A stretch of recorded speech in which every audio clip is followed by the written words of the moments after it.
네, 그 톨스토이 강의도 마지막이지만 개인적으로는 올해의 마지막 강의이기도 해서 그래봐야 내일 하루 쉬는 거긴 하지만 그래도 뭐 한 해를 마무리하는 그 의미도 갖게 돼서 좀 저로서도 좀 뜻깊다고 생각이 듭니다.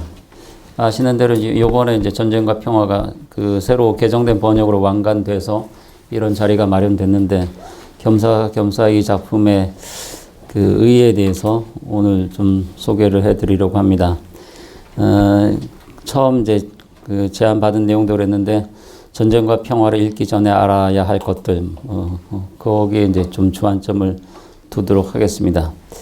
이 작품은 뭐 지금 책을 구하신 분들도 계실 텐데 이제 4권의 마지막에 그 톨스토이가 69년에 이 책을 이제 완간하면서 붙인 서문격의 글이 있습니다. 전쟁과 평화에 대한 몇 마디라고 해서 이제 작가의 말을 붙이고 있는데 1권에 없고요, 4권에 있습니다. 그래서 뭐 어떤 그러니까 서문에 들어가야 할 내용이긴 하지만 맨 뒤에 붙어 있기 때문에 다 구하셔야 됩니다. 그 책을 1권만 보고 마실 건 아니고 그리고 뒤에 이제 역사 해설도 굉장히 길게 붙어 있기 때문에 사실 뭐 그런 내용만 보셔도 이 작품에 대한 대략적인 이제 가늠을 해 보실 수가 있습니다. 널리 알려진 대로 이제 이 작품의 제목 전쟁은 1805년 그리고 더 중요하게는 12년 전쟁을 가리키는데 러시아에서는 조국 전쟁이라고 부르고 그다음 우리가 통상 부르기에는 이제 나폴레옹 전쟁입니다. 나폴레옹 전쟁이 이제 여러 차례 있긴 했지만 그 나폴레옹의 러시아 원정 우리가 보통 그렇게 부르는 전쟁입니다. 1812년에 이제 대군을 이끌고 러시아로 진격해 들어갔다가 무참하게 이렇게 패배한 그런 전쟁입니다. 뭐 데이터가 좀 오락가락하긴 하지만 대략 한 50만, 60만 명이 이제 러시아 영토로 들어갔다가 뭐 많이 잡아도 3만 명 이내가 생還한 걸로. 그래서 나머지는 거의 전사하거나 뭐 포로로 이렇게 뭐 붙잡혀 있거나 그렇게 되게 됩니다. 이게 아시는 대로 나폴레옹의 몰락을 이렇게 가져오게 됩니다. 나폴레옹의 전성기부터 여기 1805년부터 다루고 있기 때문에 전성기부터 이렇게 몰락까지 한눈에 좀 들여다보게 해주는 그런 작품이기도 합니다. 물론 이제 역사서에서 이 전쟁에 관한 기록들은 당대도 많이 나와 있었고요. 지금도 많이 나와 있습니다. 그렇지만 이 톨스토이 작품은 작가 자신이 이제 그런 기록 자료들을 두루 섭렵한 다음에 그런데 뭔가 성에 차지 않았어요. 그러니까 이 전쟁에 대한 이해로는 좀 부족해 보였기 때문에 그런 이제 역사적 기록 혹은 증언들과 한편으로는 경쟁하기 위한 의도로 쓴 작품이기도 합니다. 그런 결과로 도대체 무엇을 써냈는가에 대해서 통상 우리가 여기 톨스토이 장편 소설 이렇게 부르지만 당대 이 작품이 처음 나왔을 때 평가도 그랬고 그다음 톨스토이 자신도 이건 소설 아니라고 그랬어요. 소설 초과하고 있기 때문에 적당하게 분류할 수가 없습니다. 여러 가지 이제 그 분류 항목들이 있긴 한데 뭐 가정 소설, 역사 소설, 뭐 전쟁 소설, 뭐 여러 가지 갖다 붙일 수가 있습니다. 근데 그 모두를 포괄하지만 또 그 어떤 한 범주 안에 이렇게 그 갇혀 있지 않는 굉장히 특이한 소설이기 때문에 새로운 어떤 소설 종을 이렇게 발명했다고도 생각이 됩니다. 거기에 대해서 이제 톨스토이 자신도 어떤 자부심 같은 거를 갖고 있었습니다. 여기 작품에 이제 서문이지만 후기격으로 이렇게 붙인 글에서 톨스토이가 이렇게 얘기해요. 대뜸 하는 말인데 전쟁과 평화란 무엇인가? 이 자기 작품에 대해서 이것은 장편 소설도 아니고 서사시도 아니고 역사적 연대기는 더더욱 아니다. 그러면서 이 작품은 이 책은 저자가 표현하기 원했고 표현할 수 있었던 형식으로 표현된 것이다. 뭔가를 표현하고자 했고 그것이 이런 형식으로 이제 됐다라는 겁니다. 그거를 이제 편의적으로 소설이라고도 부르기도 하고 혹자는 뭐 여기 서사시라고도 부르기도 하고 또는 역사적 연대기라고도 부르기도 하는데 다 정확하진 않다. 이게 작가 톨스토이의 견해입니다.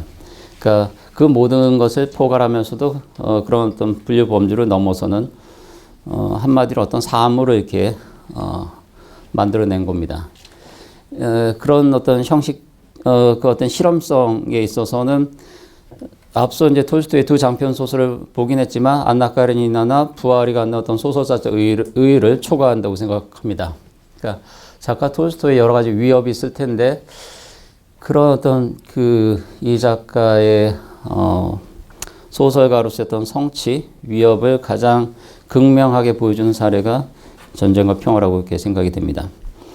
물론 이제 완성도란 면에서는 안나 카레니나 같은 작품이 더 높은 평을 받기도 합니다. 근데 그 작품은 이제 조금 보통 사회 소설로 분류가 되는데 그거는 어느 정도 이렇게 가늠이 되는 장르입니다. 사회 소설에 같이 비교될 수 있는 어떤 여러 사례들이 있기 때문에. 근데 전쟁과 평화는 이게 비교거리가 별로 없어요. 그런 점에서 좀 독특하고 예외적인 그런 작품입니다. 그리고 거기에 견줄 만한 작품이 더 있는가에 대해서 물론 이제 이후에 나온 작품들 같은 경우에 전쟁과 평화에 비교되는 작품들이 있습니다. 20세기 작품들 가운데는 닥터 지바고도 파스테르나크가 쓴 전쟁과 평화다. 그다음 고위안 동강 숄로프의 작품도 이거는 숄로프가 쓴 전쟁과 평화다. 이렇게 비교하기도 합니다. 이 전쟁과 평화라는 선례가 있기 때문에 그렇게 하는 건데, 근데 막상 대질해 보게 되면 또 여러 가지 이렇게 차이가 있습니다. 그런 비교를 능히 넘어서는 작품이 전쟁과 평화이기도 합니다. 제가 한 가지 생각나는 사례인데, 대단히 좀 오만한 작가 중에 해밍웨이가 있는데, 어니스트 해밍웨이가 있는데, 웬만한 작가들은 자기가 뛰어넘었다고 생각해요. 근데 자기가 뛰어넘지 못한 거의 유일한 작가 톨스토이입니다. 그때 해밍웨이가 염두에 둔 작품은 전쟁과 평화로 보입니다. 왜냐하면 해밍웨이도 나름대로 전쟁 소설들을 썼기 때문에. 근데 여기에 견줄만 하진 않아요. 자기가 보기에도, 솔직하게 보기에도 그렇습니다. 해밍웨이가 가령 뚜르게네프 같은 작가들도 자기가 넘었었다고 얘기해요. 뚜르게네프는 이제 톨스토이하고 동시대 조금 앞선 작가인데, 뚜르게네프도 유명한 이제 단편들도 있고 이제 장편 소설들도 있습니다. 그럼에도 불구하고 해밍웨이가 뚜르게네프 정도는 이제 가볍게 제쳤다 이렇게 생각해요. 근데 자기 앞에 이제 거대한 이제 산처럼 딱 버티고 있는 작가가 있는데 그 작가가 톨스토이입니다. 놀라운 것 중에 하나는 이 작품을 물론 이제 문학사의 대가들은 다 우리를 좀 놀라게 하는데, 이 30대 구상에서 집필한 작품이라고 하는 거. 연재되는 거는 이제 65년부터 69년까지이긴 하지만 실제 일권 초고가 완성되는 건 대략 63년이에요. 그러니까 그 작가가 30대 중반에 쓴 작품입니다. 하는 시점에서의 작가 나이가 이제 41세이기 때문에 그런 점에서도 좀 놀랐습니다. 그리고 이 작품 톨스토이가 쓴 최초의 장편 소설이에요. 이게 우리는 우리 사정이긴 하지만 이제 많이 좀 봐줍니다. 처음이니까 다음엔 더 잘 쓸 거야. 이렇게 격려도 하고 그러는데 대뜸 첫 장편이 이렇게 나와요. 문학사의 거의 탑 클래스에 해당하는 이런 작품을 써내게 됩니다. 저는 이제 궁금한 게 톨스토이 전기들도 몇 종 나와 있습니다. 참고해 보실 수가 있는데 도대체 이 작품을 구상하고 쓸 때 톨스토이가 어떤 기분이었을까? 그런 게 조금 궁금할 때가 있어요. 그때 19세기의 30대가 지금하고 특별히 다른 나이도 아니고 살아온 횟수는 비슷하잖아요. 저도 톨스토이보다 지금 나이는 훨씬 더 살았는데, 근데 이제 30대 중반 정도의 그 정도의 어떤 경험치를 가지고 이 역사와 혹은 이 세계를 바라보는 이 정도의 안목을 갖고 그걸 생생하게 이렇게 묘사해 나가는 그런 기분은 어떤 것인가, 이게 조금 궁금해요. 몇몇 자료 증언이 있습니다. 아내가 증언한 게 있는데 상당히 흥분된 상태였다. 이렇게. 본인도 안 겁니다. 자기가 이 대작을 쓰면서 하나의 역사를 쓰고 있다고 하는 거. 흥분하지 않을 수가 없어요. 몇 년 동안 이렇게 집필해 나가면서. 그러니까 굉장히 막 즐거워하면서도 이렇게 탄식하면서 몇 년 동안 그런 과정을 통해서, 집필 과정을 통해서 완성해낸 작품이 전쟁과 평화입니다. 자료에 보시면은 이제 몇 개 자료 사진이라고 집어넣은 게 있는데, 이제 영화로도 만들어져 있고, 그 다음 TV 시리즈로도 나와 있기 때문에 가장 최근에 여기 KBS에서도 방송된 게 있는데 BBC에서 제작한 겁니다. 6부작으로 나와 있는 건데 거기에서의 세 주인공입니다. 보통 이 작품의 세 주인공은 이제 그 세 명으로 봅니다. 피에르 베조프하고 그다음에 나타샤 로스토바하고 그다음에 안드레이 볼콘스키 이 이제 세 주역으로 보는데 여기 피에르는 좀 이상하게 돼 있어요. 이게 영국인들이 보는 이제 피에르에 대한 어떤 이미지인지 잘 모르겠는데 너무 어수룩한 인물로 이렇게 캐스팅해 놔서 물론 원작에도 조금 뚱뚱하다고 돼 있어요. 덩치가 좀 있는 걸로 이렇게 돼 있긴 합니다. 그래서 그럼에도 불구하고 너무 조금 작품에서 이미지하고 좀 안 맞는 것 같아가지고 좀 특이합니다. 이거 찾아보실 수가 있습니다. 그 다음에 이 페이지에 보시면은 가장 유명한 전쟁과 평화는 이제 50년대 중반에 나온 겁니다. 헐리우드에서 제작한 전쟁과 평화인데 그 오드리 헵번 전성기의 모습을 볼 수 있습니다. 그리고 주인공 피에르 역은 오른쪽에 있는데 헨리 폰다가 여긴 좀 나이 들어 보이는 인물이고 헨리 폰다 나이를 확인하지는 않았지만 어떤 20대라고 보기에는 좀 무리가 있는 그런 인물이 이제 주인공 피에르 베조프 역을 맡았고 오른쪽에는 이제 안드레이입니다. 근데 이 영화는 이제 오드리 헵번의 매력을 볼 수 있다는 거, 그 다음에 가장 대중적인 이제 전쟁과 평화라고 하는 거, 그런 점은 고려할 수가 있는데 여러 가지 좀 결함이 있어요. 일단 규모가 너무 작아요.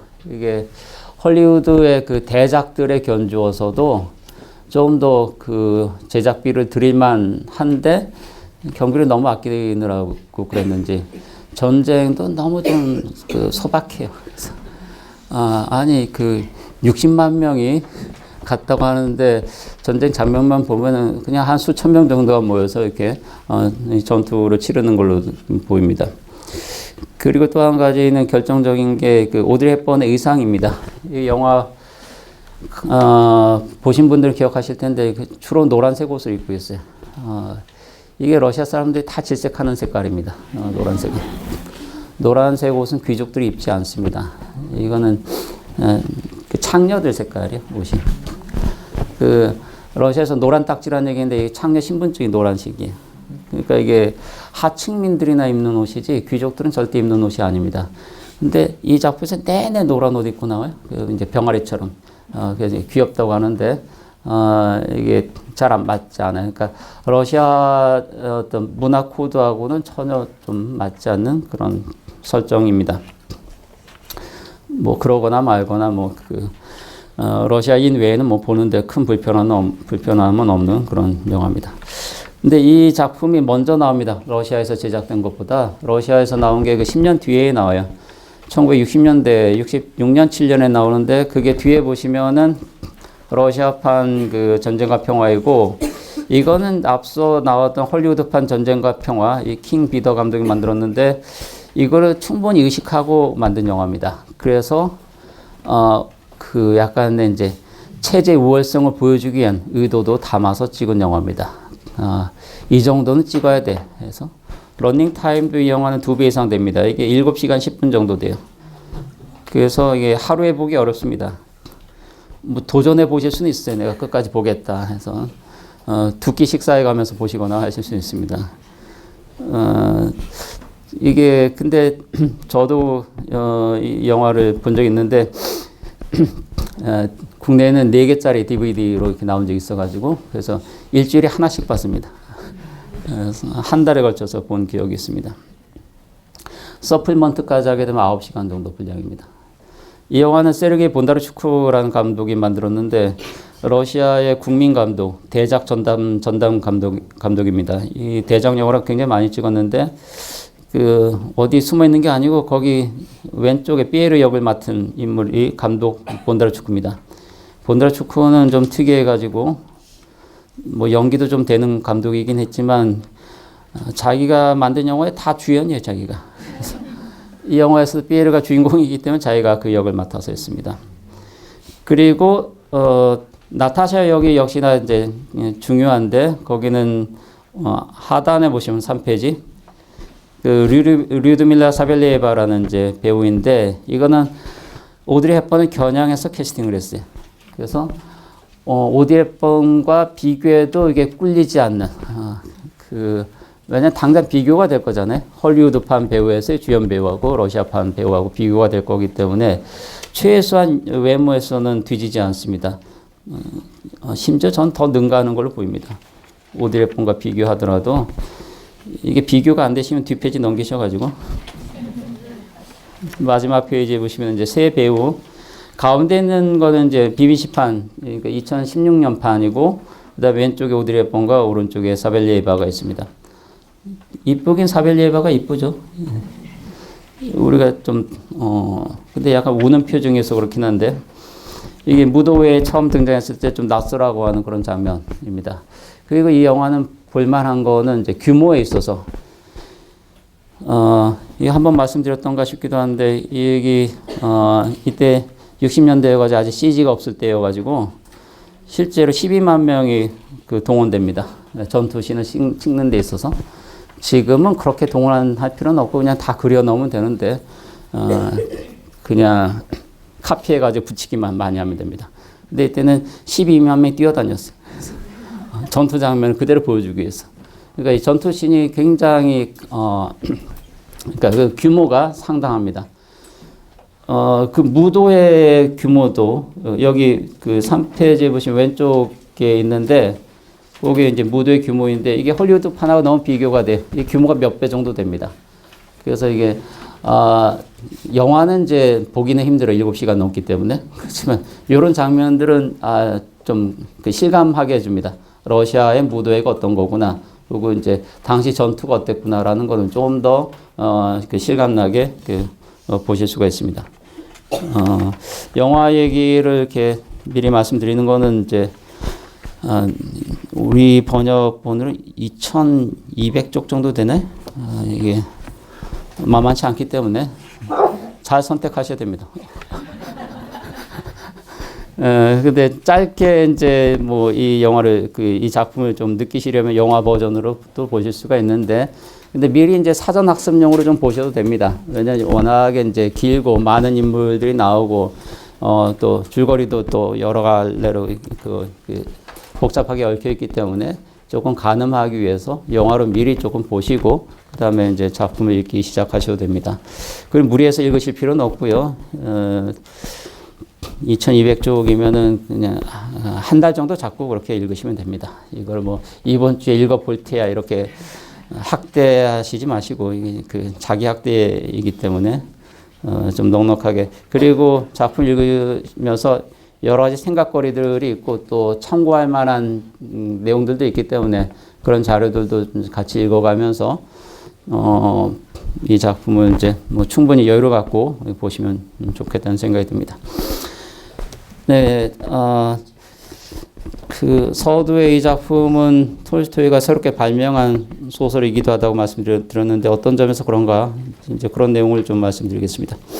자료 앞으로 오셔가지고 제가 이 추천사를 썼는데, 그러니까 소설이 갖고 있는 어떤 한계를 실험하는 소설들이 있는데 그런 작품 가운데 하나다 이렇게 제가 썼습니다. 이게 근대 소설사에서 이제 대개 거장들이 각자 소설들을 발명해 내는데, 가령 발자크 같은 작가가 발자크 소설을 발명합니다. 스탕달도 마찬가지예요. 플로베르도 마찬가지고, 러시아로 오게 되면 톨스토이나 도스토옙스키 같은 작가들도 마찬가지입니다. 각자의 소설들을 발명합니다. 어떤 전례가 있어서 그거를 뒤따라가는 게 아니고 전례 없는 작품들, 물론 영향 관계는 있어요. 그렇다 하더라도 그런 영향 관계를 뛰어넘는 그런 작품들을 써내게 됩니다. 그리고 그런 어떤 성취를 보여주었기 때문에 문학사 그 이름들을 기록하는 겁니다. 그리고 우리가 이런 고전 작가로 이렇게 평가해 주는 겁니다. 이 작품이 갖고 있는 어떤 그 놀라운 점이기도 한데, 여기 평전 작가인 쯔바이크가 그렇게 얘기한 적이 있습니다. 이 전쟁과 평화의 세계는 책장을 넘기면은 마치 그 창문 너머의 세상을 바라보는 것 같다. 그냥 존재하는 세계처럼 보인다라는 겁니다. 그러니까 이게 쓰인 거잖아요. 만들어진 세계인데 그런 느낌이 전혀 없다라는 겁니다. 넘겨다 보게 되면 그냥 이렇게 펼쳐져 있는 거. 그러니까 자연이 이렇게 쭉 펼쳐지겠죠. 혹은 이 창문 너머에 이게 뭐 시가지, 도심 공간 같은 게 보일 텐데 있는 그대로 모습 그대로 보는 것 같다는 그런 느낌을 갖게 해준다라는 겁니다. 우리 좀 고전적인 표현으로는 이제 천이무봉이라는 표현 쓰는데 이 옷을 만드는데 이음새가 거의 없다고 하는 거, 자기적인 그 부분이 거의 없다고 하는 거, 거의 그런 수준에 육박하는 그런 작품입니다. 그래서 여기 실제 인물들, 역사상에 실제했던 실존 인물들도 나오긴 하지만 톨스토이가 이제 창작해낸 인물들도 있어요. 근데 다 존재했던 것처럼 그런 느낌을 이렇게 갖게 됩니다.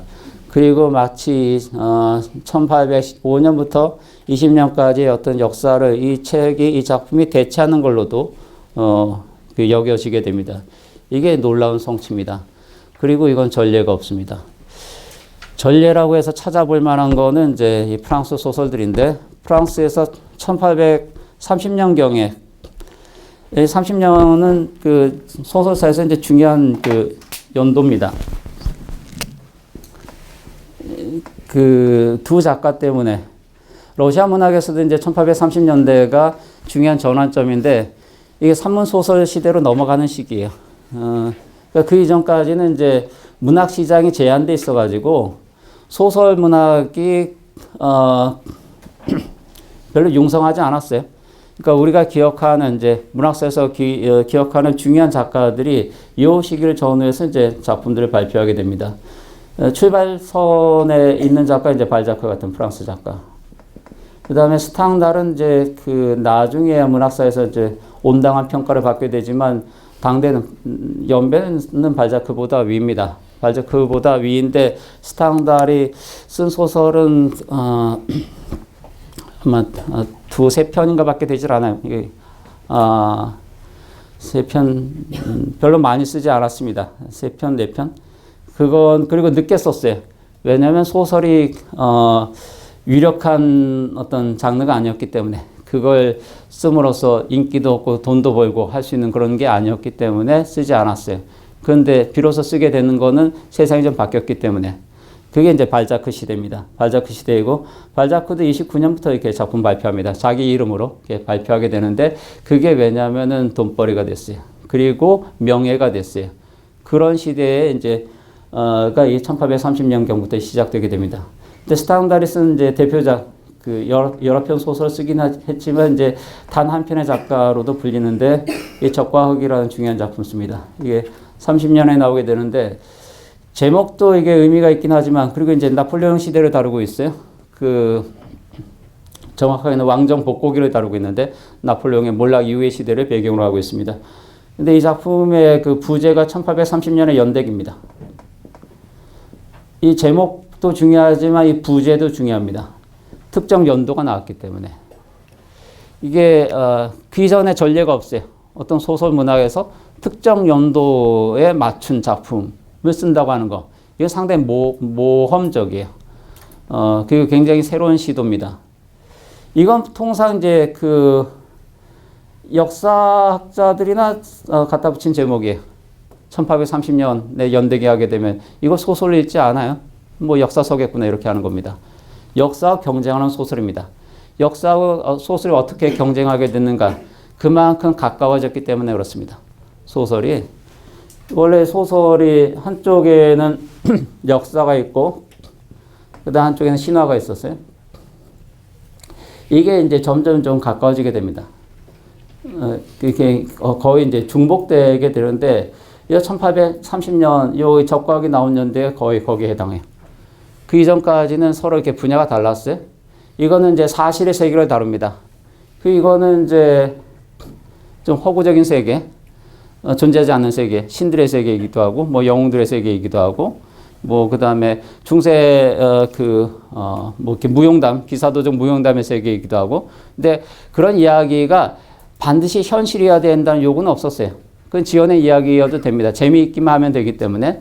그런데 이 시대에 와서는 여기 역사적 기록하고 경쟁하게 돼요. 그게 이제 1830년대, 30년의 연대기라는 이 부제가 갖는 의미입니다. 이 웬만한 그 배포 가지고는 이런 거 붙일 수가 없어요. 한국 문학에 이런 부제 갖고 있는 작품이 있는지 제가 떠올릴 수 있는 작품이 없어요. 한국 문학에 이런 작품이 있는 거에 대해서. 왜냐면 이게 함부로 붙일 수가 없습니다. 왜냐면 이거 감당을 해야 되잖아요. 이거를. 이 연도에 해당하는 그 사회상 전체를 보여줘야 되기 때문에. 그리고 이게 얼토당토하면 안 됩니다. 1984 있지 않느냐. 이건 이제 발표 시점에서 SF였고요. 이런 건 얼마든지 쓸 수 있어요. 미래 세계이기 때문에 자기가 지어낼 수가 있습니다. 그리고 자기가 책임지지 않아도 돼요. 그런데 이거를 지금 시점에서 1984년 쓰게 되면 좀 내용이 다른 거죠. 1984년에 해당하는 그 콘텐츠가 있어야 돼요. 그걸 쓰기가 어렵다라는 겁니다. 이거 지어낼 수 있는 게 아니기 때문에 그래요. 요게 이 작품이 갖는 의의입니다. 스탕다르 이 작품이 갖고 있는. 그리고 이게 새로운 신호탄입니다. 소설 문학사가 새로운 단계로 진입했다고 하는 거. 그건 뭐냐면 역사하고 비로소 이렇게 만나게 됐고, 만나서 반가운 면도 있긴 하지만 서로 이제 경쟁하게 됐다고 하는 거. 너 역사야, 나 소설이야 하면서 이렇게 경쟁하는 겁니다. 그 경쟁 대열에 그 톨스토이도 가세하게 됩니다. 톨스토이 전쟁과 평화 1권이 처음 나왔을 때 제목이 그냥 1805년이었어요. 그래서 그때 이제 논란이 좀 있었습니다. 왜냐하면 이 제목의 의미에 대해서 아무도 이해를 못했기 때문에. 그래서 다들 그렇게 생각했어요. 제목을 못 지었나 보다. 뭐야, 아직도 궁리 중인 거야? 해서. 그래서 임시로 이제 1805년 이렇게 붙인 거야. 왜냐면 이거는 제목이 될 수 없는 제목이기 때문에. 1805년이라는 소설은 아무도 쓸 생각이 없었어요. 그러니까 쓸 수 있는 제목이 아닙니다. 근데 톨스토이가 이렇게 썼어요. 나중에 이제 전쟁과 평화가 이제 그 이후의 시기까지 다루면서 이게 일부가 되고 이게 전쟁과 평화라는 이제 큰 제목으로 이렇게 포함되게 되지만 원래는 이런 제목으로 나왔습니다. 이거는 이게 견줄 만한 게 이겁니다. 1830년에 해당하는 거. 톨스토이 작품하고 좀 견뎌볼 만한 작품이 프랑스 문학에서 이제 두 작품이 있는데 적과흑이고 그 다음에 레미제라블이 있어요. 이 빅토르 위고의 작품인데 분량으로는 이것도 만만치 않습니다. 전쟁과 평화를 읽느니 레미제라블을 읽겠어요. 이것도 잘 생각해 보셔야 돼요. 이것도 분량으로는 뒤지지 않습니다. 이것도 우리 번역본으로는 거의 2,000 몇백 페이지 되는 것 같기 때문에 막상 막합니다. 이게 1862년에 나와요. 그러니까 이게 한 가지 롤 모델입니다. 톨스토이가 이런 역사 소설 쓰고자 했을 때 약간 견줄 만한 견본이 있어야 되잖아요. 여기 60년대 초에 톨스토이가 유럽 여행을 프랑스를 간 적이 있었는데 빅토르 위고를 만나요. 그래서 위고의 작품이 발표되기 이전에 초고였는데 그 위고가 보여줍니다. 그래서 이 레미제라블을 좀 읽어요. 그리고 격찬을 합니다. 톨스토이가 격찬하는 작품 별로 없어요. 근데 위고가 이제 그중 한 명입니다. 그리고 전쟁과 평화를 이제 여기에 견줍니다. 이런 작품, 그러니까 레미제라블 같은 작품하고 어깨를 나란히 하면 좋겠다. 이렇게 생각해요. 레미제라블은 1832년 본기가 주된 배경입니다. 물론 이제 그 이전하고 이제 그 이후 이렇게 다루긴 하지만 이게 가장 중요한 사건이에요. 1830년에 프랑스 혁명에서는 30년에 7월 혁명이 일어나는데 그 이후에도 이제 크고 작은 본기들이 계속 있었어요. 32년 본기는 거의 알려지지 않은 그런 본기입니다. 그러니까 역사학자들이 조금 워낙 큰 사건들이 많이 있으니까 거기에 묻힌 그 본기였어요. 그게 우리 뮤지컬 영화로도 이제 많이 보셨는데 마지막에 그 뭐 바리케이트 치고 이제 그 젊은이들이 이렇게 죽어가잖아요. 그 본기입니다. 강제로 진압되게 되는 건데 그게 이 작품 때문에 비로소 이제 복원돼요. 그 역사적 가치 의미가 이제 복원되게 됩니다. 그런데 그러니까 톨스토이가 그 흉내내고자 했던 건 내지는 이제 조금 평가하고자 했던 거는 이런 역사적 사건을 다루는 이제 위고의 방식이었어요. 톨스토이가 놀라웠던 거는 한편으로는 이제 레미제라블의 어떤 문학적 가치를 좀 깎아내리는 면이기도 한데 이 작가적 첨언이 좀 많아요. 이 작품은. 레미제라블은. 그러니까 위고가 직접 개입해가지고 주저리 늘어놓는 대목들이 좀 많습니다. 전쟁과 평화는 거기에 비하면 깔끔한 작품이에요. 톨스토이가 많이 참았기 때문에 그렇습니다. 그러니까 톨스토이라고 할 말이 없었겠는가? 그건 아니에요. 톨스토이는 차마 그렇게 할 수가 없었어요. 그러면서 위고를 부러워했습니다. 대단한 작가라고. 근데 그걸 좀 참아뒀기 때문에 전쟁과 평화가 더 높은 평가를 받습니다. 레미제라블보다는. 그게 약간 아이러니컬해요. 그래서 그것 때문에 이제 톨스토이는 약간 이제 위고를 부러워했었는데 실제로는 이제 좀 참아뒀기 때문에 참아뒀다가 결국은 더는 못 참고 이게 에필로그 그래서 이제 장황한 그 역사 철학을 이렇게 적어 놓게 됩니다. 그런 공간마저도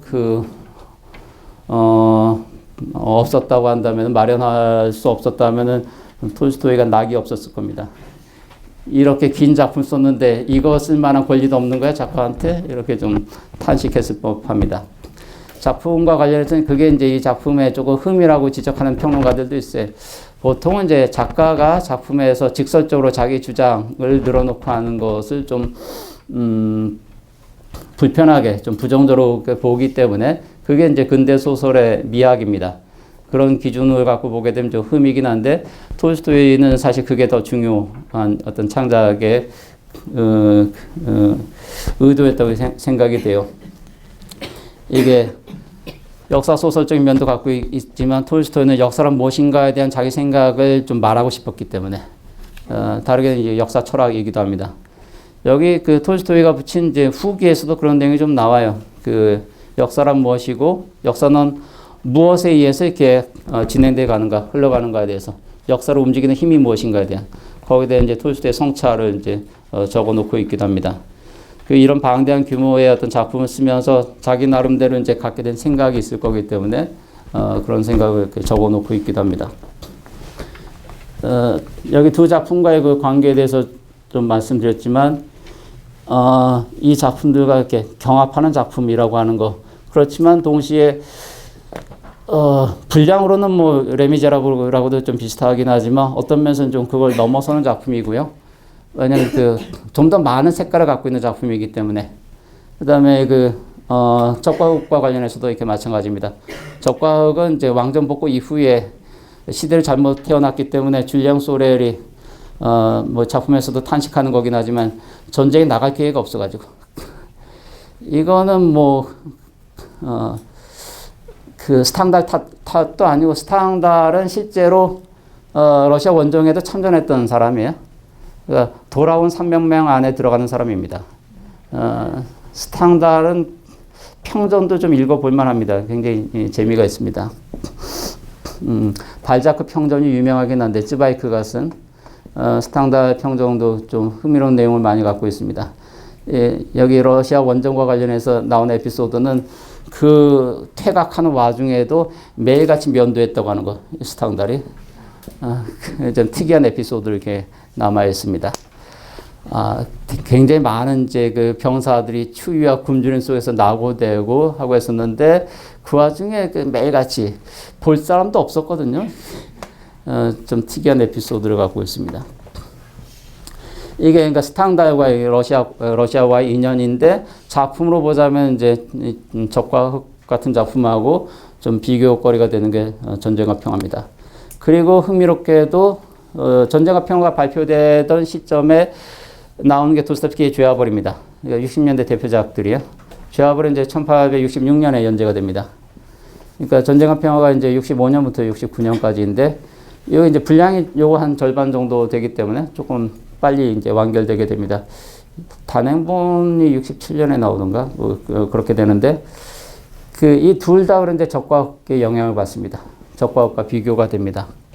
여기도 우리가 아는 이제 라스콜니코프가 줄리앙 소렐과 유사한 인물이기 때문에 줄리앙 소렐인가요? 나폴레옹 숭배자이기 때문에 이 러시아판 나폴레옹 숭배자입니다.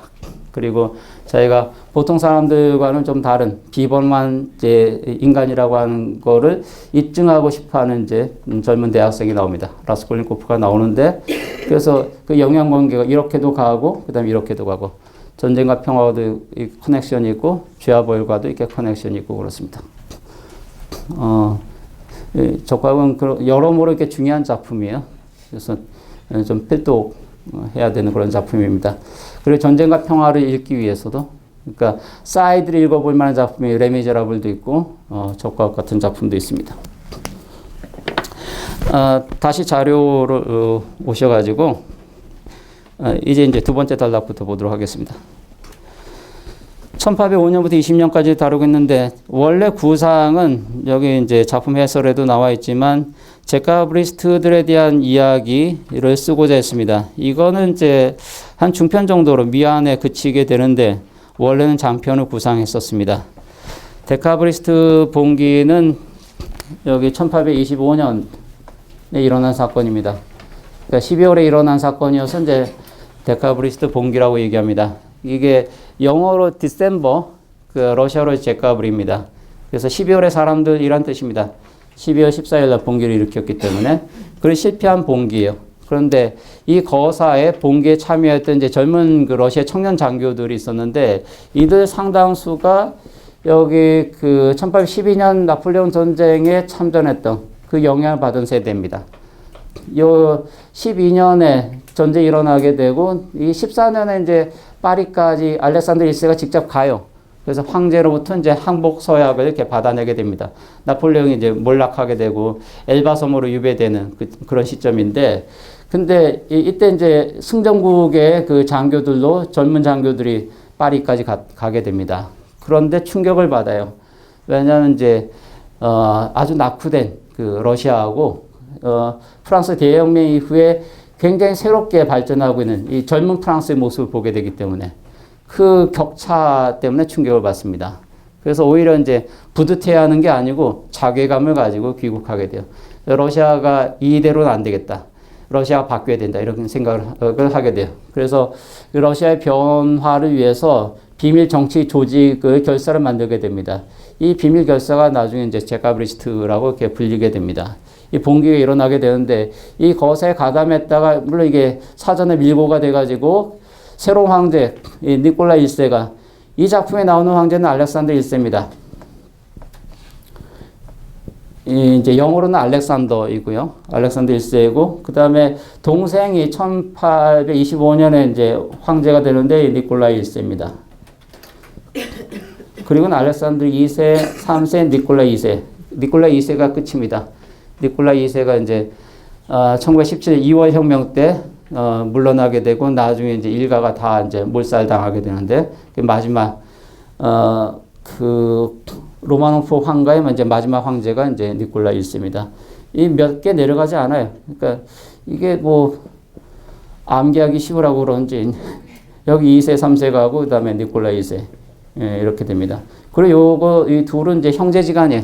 그러니까 알렉산더 2세가 여기 작품과 관련해서 이제 자주 나오기 때문에 그리고 여기 초상화도 있습니다. 알렉산더 2세는 나폴레옹보다 더 젊은 황제였어요. 1801년에 이제 권력을 잡았는데, 그 약간 경쟁심도 있고 그랬습니다. 근데 이 아우슈테르리츠 전투에서 이제 대피한 다음에는 1812년 전쟁에서는 이제 자기 대신에 꾸투조프를 총사령관에 내세우게 됩니다. 자기가 이제 좀 쓰라린 경험이 있기 때문에 그게 이제 신의 한 수이기도 했어요. 결국 이제 러시아가 승리하게 되는 데 있어서. 왜냐하면 아우슈테르리츠에서도 꾸투조프는 이제 후퇴를 조언했는데 이 황제가 말을 듣지 않았어요. 젊고 하니까 그리고 수적으로 이제 자기들이 이길만 하니까 그냥 무조건 진격을 명령하는 바람에 러시아가 이렇게 참패합니다. 이제 그런 교훈, 그래도 실패해서 교훈도 얻는다는 게 좀 의미가 있어요. 이 황제가 좀 중요한 의미가 있습니다. 혹시 러시아 가시게 되면은 이제 페테르부르크에 에르미타주 박물관이 있죠. 에르미타주 박물관에 가게 되면은 그 중앙홀의 가장 큰 전시실 중에 하나는 전부 다 이걸로 도배가 돼 있어요. 이 나폴레옹 전쟁에서의 승리.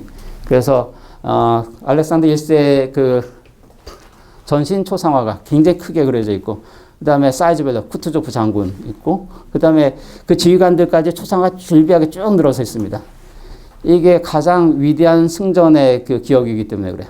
그러니까 나폴레옹 전쟁에서의 승리라고 하는 게 이 전쟁에 관한 의미에 대해서는 뭐 이 작품의 의의하고도 연결되기 때문에 좀 더 말씀드리겠습니다. 이제 그 25년 그 11월에 알렉산더 1세가 세상을 떠나요. 그리고 니콜라 1세가 이제 황제 자리에 오르게 되는데 이게 좀 애매한 게 후임을 지정하지 않았어요. 알렉산더 1세가 그래서 혼선이 생기게 됩니다. 후사는 없었어요. 동생이 둘이 있었는데 누가 이제 뒤를 이어라 이게 지명하지 않았어요. 그 바람에 갑자기 이제 그 공백 상태가 벌어지게 되고 둘이 한 동생은 왜냐 여기 이제 알렉산더 1세도 그렇지만 러시아에서 이제 그 권력 승계 과정에서 권력 암투가 여러 번 있었어요. 그 가운데서 이제 서로 이렇게 죽고 죽이고 하는 일들이 있었기 때문에 그것도 알렉산드르에게서도 이제 좀 부정적인 기억이었는데 여기 동생들도 마찬가지였어요. 그 이제 이 귀족 대신들은 이제 줄서기로 했어요. 그러니까 큰 동생과 작은 동생 줄서기로 했는데 둘 다 안 하겠다고 내뺐어요. 하나는 폴란드로 튀고 하나는 수도원으로 튀어버렸어요. 숨어버렸어요. 서로 안 하겠다고. 그래서 설득하느라 좀 시간이 걸렸어요. 그러고 뒤늦게 이제 니콜라이가 황제 자리에 이렇게 오르게 됩니다. 근데 이게 황제 즉위식 날이었어요. 이날을 디디로 잡아가지고 이제 거사를 일으키게 됩니다. 이미 이 비밀 결사들이 원룸 광장에 결집해가지고 이 신임 황제, 젊은 황제한테 이게 20대 후반 정도밖에 안 됐어요. 젊은 황제한테 자기들의 어떤 정치적 의사를 이렇게 딱 전달하기로 했었는데 약간 이제 무력 시위 겸 그 다음에 이제 요구 겸 이렇게 기획을 했었는데 이 사전에 이제 밀고가 돼가지고 이 젊은 황제가 다 준비하고 있다가 대포 몇 방 쏘고 시작합니다. 그래서 전원 다 생포해요. 전원 다 체포해가지고 일일이 다 개인 신문을 하고 그랬습니다. 이제 그게 역사로 진행되게 되는데 여기에 연루돼서 이제 다수가 주동자 5명은 교수형 당해요. 그 나머지 대부분은 이제 시베리아로 유형 가게 됩니다. 제카브리스트 유형수들이 이제 문학 작품에도 좀 나오는데 도스토옙스키 작품에도 영향을 줍니다. 도스토옙스키도 시베리아 유형 갔을 때 49년에 이제 정치 비밀 결사에 가담한 게 문제가 돼가지고 이제 체포돼서 사형 선고받았다가 감형돼서 시베리아로 유형 가게 되는데 그때까지도 보게 돼요. 그러니까 무려 이제 49년, 50년이면 25년이 지난 다음에도 여전히 이제 유형 중이었고 제가 그 유형수들은 뭐 본인이 저지른 일이니까 그럴 만해요. 아내들은 무슨 죄가 있는 건지. 젊은 아내들이에요. 젊은 아내들인데 남편 뒷바라지하러 시베리아 가요. 거기서 이제 도스토옙스키가 큰 감화를 받습니다. 그 러시아 여성들의 그 인내심에 대해서, 그 미덕에 대해서. 그게 이제 도스토옙스키 소설에도 영향을 주게 되고 톨스토이의 경우에는 톨스토이 인척 중에도 이 백작 가문이었기 때문에 친가 쪽으로도 그렇고 외가 쪽으로도 그렇고 다 대단한 가문이에요. 외가 쪽은 공작 가문이고 친가는 백작 가문이고 그렇습니다. 그 러시아에서 이제 손꼽히는 그런 가문이었는데 여기 이론도 이제 연루돼가지고 이 시베리아 유형가에 있었어요. 그래서 이 문제 좀 관심 많이 갖고 있었어요. 그러니까 톨스토이의 최초의 관심은 제카브리스트였어요. 제카브리스트들 가운데 50년대 후반에 돌아온 부부가 있었어요. 그게 이제 이거는 그 실시간 관심사예요. 톨스토이가 이맘때 그들을 보게 되고 관심을 갖게 돼서 이 제카브리스트의 역사에 대해서 쓰고 싶었어요. 그런데 이 작품을 구상하다 보니까 앞서도 말씀드렸지만 이 1812년 조국전쟁 여파로 이게 일어난 사건이에요. 그러니까 전후 관계를 보건데 이건 먼저 다뤄야 됩니다. 1812년 전쟁을 다뤄야지 그래야지 25년까지 이렇게 쭉 이어져 올 수가 있어요. 그래서 이걸 먼저 다루기로 합니다. 이걸 먼저 다루기로 하는데 그게 이제 전쟁과 평화의 최초 구상입니다. 근데 그때도 이걸 어느 시점부터 다뤄야 할 것인가? 이게 이제 그 작품의 견적 문제인데 처음에는 1811년부터 아니 이거 바로 다룰 수는 없잖아요. 그러니까 전 얘기 조금 다룬 다음에 이제 12년 다루면 이게 좀 이야기가 이렇게 잘 진행될 것 같았는데 나중에 점점 견적이 커져요. 그래서 이거는 기점으로 따지자면 이제 1805년 전쟁부터 이제 이어지는 걸로. 그래서 이 작품의 이제 이 규모를 요렇게 맞춰서 이렇게 설정하게 됩니다. 1805년부터 12년 전쟁. 이게 굉장히 중요한 전쟁이고. 그 다음에 주인공들 그 후일담까지 다뤄서 이제 1820년까지 다루는 걸로 이렇게 설정을 합니다. 그리고는 이걸로 넘어가면 돼요. 1825년. 근데 진을 다 빼가지고 못 씁니다. 이게 그러니까 이 데카브리스트란 소설의 인트로예요. 서주인데 이게 2000페이지가 넘어가니까 그럼 도대체 이건 얼마를 쓰려고 한 건가에 대해서. 그게 이제 대개 뭐 이런 식으로 되는데 더 이상 진이 빠져 여기까지만 쓰고 요거는 이제 중편 정도 쓰다가 이렇게 그냥 못 쓰게 됩니다. 그리고는 관심사가 좀 이동하게 돼. 70년대 가게 되면은 이게 이 소설가로서의 톨스토이의 첫 번째 어떤 그 프로젝트이고, 대프로젝트이고, 그 다음에 톨스토이의 어떤 역량과 야심을 보여주는 첫 번째 작품입니다. 이 전쟁과 평화가 워낙 이제 대작이기 때문에 그 이전 작품, 톨스토이는 52년에 데뷔합니다. 52년에 데뷔하니까 이 작품 쓰기까지 한 10년 정도의 기간이 있었어요. 통상 62년부터 쓰기 시작한 걸로 이렇게 생각해요. 62년이 왜 의미가 있냐면 결혼한 해이기 때문에. 이런 정도의 작품 내조가 필수적이에요. 옆에서 서포트 해주지 않으면 이제 이런 작품 쓸 수가 없기 때문에 그렇습니다. 그러니까 총각 시절에는 구상만 열심히 해요. 자료도 모으고.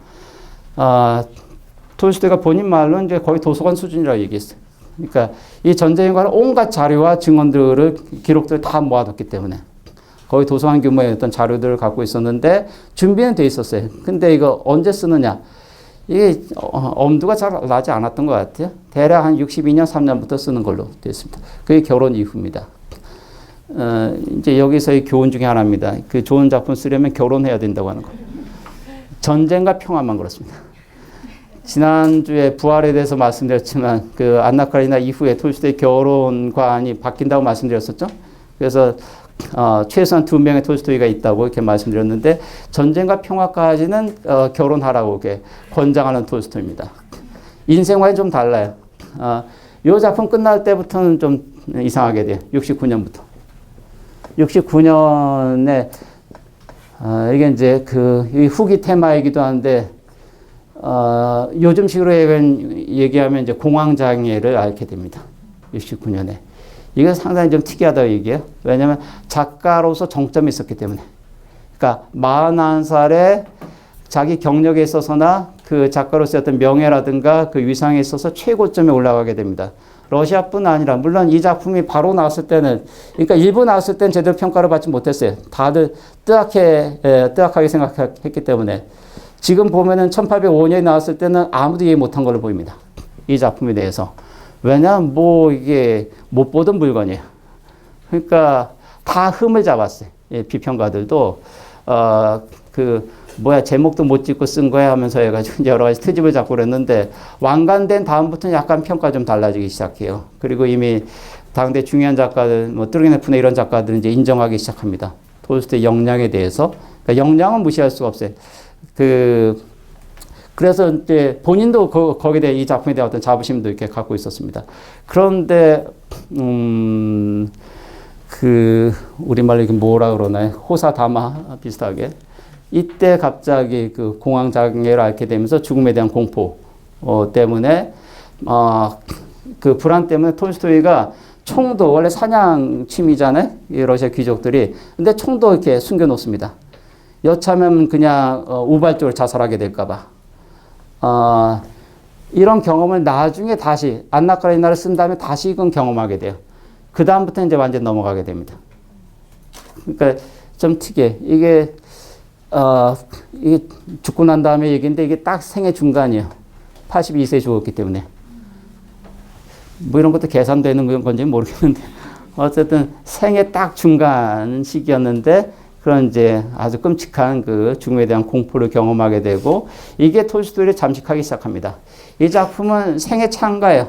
이 전쟁과 평화라는 작품은 결과적으로 보면은 전쟁 온갖 희생을 치른 다음에 그럼에도 불구하고 나중에 이제 피에르하고 나타샤가 결혼해서 그다음에 젊은 부부로 그 이남 이녀를 두고 이게 나타샤는 나중에 비율은 이제 그 암탉처럼 변하게 되는데 이건 톨스토이가 상당히 긍정적인 의미를 씁니다.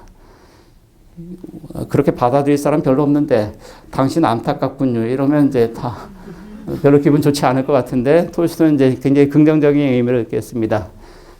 톨스토이가 생각했던 이상적 여성상이에요. 이 암탉이. 나타샤를 그래서 암탉이라고 비유합니다. 이게 비하적인 의미가 전혀 아니에요. 나타샤가 대표하는 게 이게 생명력입니다. 생에 대한 긍정, 생명의 에너지 이런 걸 대표하는 인물인데 피에르하고 이제 결혼하는 걸로 작품을 마무리 짓습니다. 이런 작품을 쓰고 이게 죽음에 대한 공포, 비관에 빠진다고 하는 게 약간 역설적입니다. 약간 넌센스예요. 이게 톨스토이의 어떤 이중적인 면이라고도 생각이 되고 그 이후의 작품에서는 이제 후자 쪽이 우세하게 됩니다. 이게 점점 잠식해 나가게 돼요. 이런 생에 대한 찬가를 더 읽지 못하게 돼요. 이거하고 주기가 좀 많이 다른데 도스토옙스키는 마지막 작품에 가서 생애 찬가를 읽게 됩니다. 카라마초프가의 형제들이 가서. 근데 그거 쓰고 죽어요. 뭐 좀 다 안 맞습니다. 이 두 작가에게서. 그러니까 생애 찬가는 그 아무 때나 하는 건 아닌 것 같아요. 그래서 좀 조심해야 됩니다. 이게 실족할 수가 있기 때문에. 제카브리스트 봉기에 대해서 좀 말씀드렸는데 어쨌든 이제 기획 자체가 그렇게 흘러가게 됩니다. 25년을 다루려고 했지만 조금 앞질러 가서. 그래서 이게 프랑스 작가들이 다루는 시기보다 조금 더 앞선 시기를 조명하게 됩니다.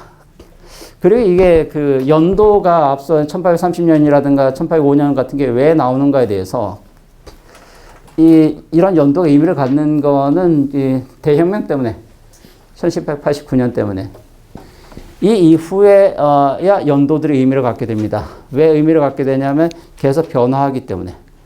그러니까 근대가 그 지그문트 바우만 같은 사회학자의 표현으로 이제 유동적 근대라고 얘기하는데 그 리퀴드하다고 얘기해요. 굉장히 유동적이고 가변적이기 때문에. 그런데 이건 근대 기본적인 특성입니다. 그러니까 리퀴드 근대라고 해서 이 바우만은 이게 소위 우리가 얘기하는 포스트 모던 후기 근대를 가리켜서 리퀴드 근대라고 얘기하는데 이건 근대 자체의 특징이기도 합니다. 마르크스도 그렇게 얘기했어요. 근대라는 게 어떤 시대인가? 모든 견고한 것들이 다 녹아서 흘러내리는 시대. 이게 근대입니다. 그러니까 고정적인 거, 안정적인 거, 불변적인 거, 그건 전 시대의 특징이에요. 근대 이전에 전근대 내진 중세는 아주 견고한 시대예요. 난공불락의 시대입니다. 그런 어떤 그 사회적 체계나 어떤 위계 질서, 신분적 질서라든가 그런 게 다 무너지고 흐물흐물해지는 시대. 그래서 모든 것이 유동적으로 변하는 시대가 근대입니다. 프랑스 혁명이 대표적인 어떤 그 상징적인 사건입니다. 이 권력을 아니 루이 16세가 황제였는데 단두대에서 목이 달아났어요. 이거보다 드라마틱한 게 없어요. 세상이 바뀌었다는 걸 웅변해 주게 됩니다. 그 다음에는 어떤 것도 안정적이지 않아요. 그러니까 내가 귀족이니까 아들도 귀족일 거야. 그게 보장이 안 됩니다. 어떻게 될지 알 수 없는 시대. 그래서 연도가 중요합니다. 이 이후부터 우리가 기억한 연도도 마찬가지예요. 이전 시대는 연도가 별로 중요하지 않아요. 그 전에던가 그 전전해던가 뭐 그래도 아무 문제가 없어요. 근데 이때는 연도가 중요합니다. 세상이 바뀌고 있기 때문에 그래요. 그래서 이런 연도들의 의미가 있어요. 1830년 29년하고 다른 연도입니다. 31년하고 다른 연도에. 그래서 의미가 있습니다. 이 근대 이후의 시대는 다 마찬가지. 우리도 다 마찬가지입니다. 우리도 1900이 아니고 2016년하고 2017년하고 전혀 달라요. 작년 이맘때 우리가 뭐 하고 있었나요? 밝은 미래를 꿈꾸고 있었나요? 좀 암담한 상태에서 뭔가 좀 희망을 기대하고 이랬던 시대였어요. 2017년 또 전혀 다릅니다. 이게 그때그때 달라가는 시대가 우리가 살고 있는 시대. 이거는 새로운 경험이에요.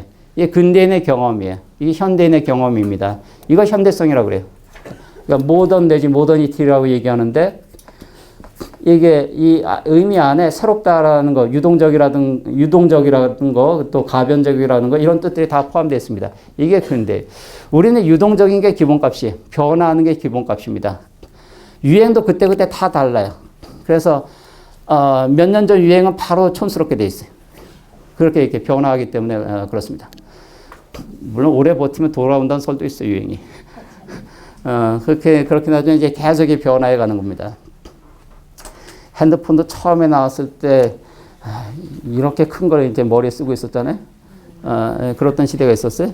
이거 처음 쓴 사람이 이게 최신 유행이었어요. 너네 이런 거 못 쓰고 있지. 이렇게 했을 텐데 지금은 이제 전형적인 구닥다리입니다. 이거 누가 줘도 안 씁니다. 그렇게 변화해 가는 게 새로운 시대입니다. 그래서 이 변화의 시대를 포착하고 있는 게 근대 소설입니다. 노벨이라고 하는 거. 이건 근대 발명품이에요. 그러니까 이 근대 역사하고 나란히 가는 겁니다. 이 근대 소설이라고 하는 거. 그래서 의미가 있어요. 그리고 이 근대 소설은 기원은 이제 돈키호테부터 시작하긴 하지만 이게 이제 근대로의 어떤 그 전환점, 그 새로운 그 출발점이라는 뜻이고 이게 막바로 근대 소설이 되진 않아요. 그 이후의 역사를 통해서도 알 수가 있습니다. 스페인에서 돈키호테를 계승하는 문학이 없어요. 이게 단절되기 때문에. 그러니까 이건 아주 이례적인 현상입니다. 이게 18세기 영국 소설로 가요. 그다음부터 왜 이게 문제되느냐.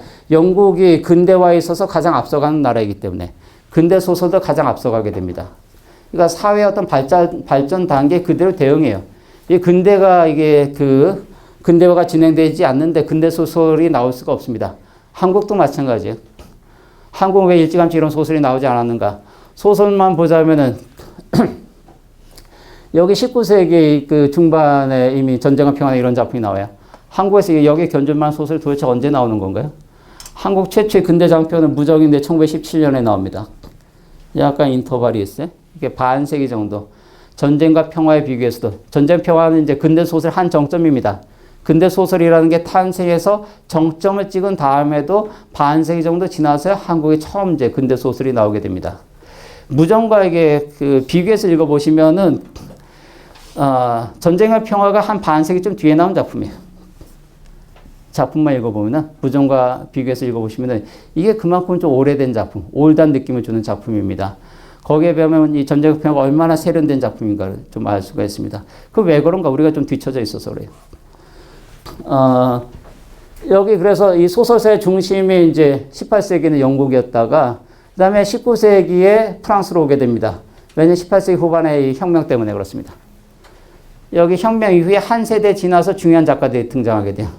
발자크나 이 플로베르 같은 작가, 플로베르, 그 다음 스탕달 같은 작가들이 19세기 이제 전반기, 중반기를 대표하는 그런 작가들입니다. 그리고 러시아도 똑같아요. 실시간으로. 실시간이 되는 거는 이제 러시아 상류사회에서 전쟁과 평화에서도 알 수가 있지만 불어가 공용어였어요. 이 작품은 상당수의 대사가 불어로 되어 있습니다. 그래서 심지어 번역 소설로도 불립니다. 왜냐면 불어로 쓰고 러시아로 번역했기 때문에. 톨스토이가 이게 자가 번역이에요. 셀프 번역이고 그래서 뭐 톨스토이가 틀렸다는 얘기도 있고 그래요. 왜냐하면 좀 다르게 번역했기 때문에 톨스토이가 러시아 번역을 좀 축약해서 번역하고 그래요. 그러니까 불어로 이렇게 자기 불어 문장은 불어로 써요. 그 다음에 거기 이제 밑에 각조로 이제 그 러시아 번역을 이렇게 적어 놓게 되는데 원조에 보게 되면은 약간 차이가 있게 번역했어요. 근데 그건 작가 권리입니다. 자기가 써놓고 자기가 번역한 거기 때문에 누가 뭐라 할 수가 없어요. 이게 흥미로운 건 이제 불어 번역본 사례입니다. 아니, 불어는 둘 다 불어이기 때문에. 거기 불어는 그래서 이탈릭체로. 그러니까 원래 톨스토이가 불어로 쓴 거 이탈릭체로 하고, 그 다음 불어로 하고. 둘 다 불어긴 한데, 그렇게 놨어요. 우리도 별 차이는 안 나요. 이제 우리도 한국어로 다 번역하고, 그 다음에 불어로 된 건 이탈릭체로 했기 때문에. 근데 이제 그런 차이가 있습니다. 근데 원어로 읽을 때는 이게 좀 이상한 작품이에요. 왜냐하면 도대체 이중 언어로 쓰였기 때문에. 러시아어가 있고 불어가 있고 이렇게 되어 있기 때문에 좀 특이하게 쓰인 소설입니다. 거기에 대한 뭐 시비도 좀 있고 그랬어요. 근데 톨스토이는 이 당시 언어 상황에 대한 정확한 반영이기 때문에 그걸 정확하게 재현하고자 하는 거기 때문에 그렇게 썼습니다. 물론 톨스토이가 이상하게 쓴 불어도 있다 그래요. 그러니까 아무리 정통하다 하더라도 그건 우리가 알 수 없는 부분이고 이제 프랑스어 화자들이 느끼기에는 좀 이상하게 말했다고 하는데 그건 뭐 할 수 없죠. 러시아 사람들이 그렇게 얘기했다고 하면 자기들끼리 뜻만 통하면 되는 거기 때문에 프랑스인들이 뭐 참견할 일은 아니라고 이렇게 생각이 됩니다. 요는 프랑스하고 좀 사회 진화 단계에 있어서는 차이가 있었지만 그런데 실시간으로 공유했다고 하는 거. 문화적인 어떤 자원은 공유하게 됩니다. 프랑스 소설들이 그대로 읽히게 되기 때문에.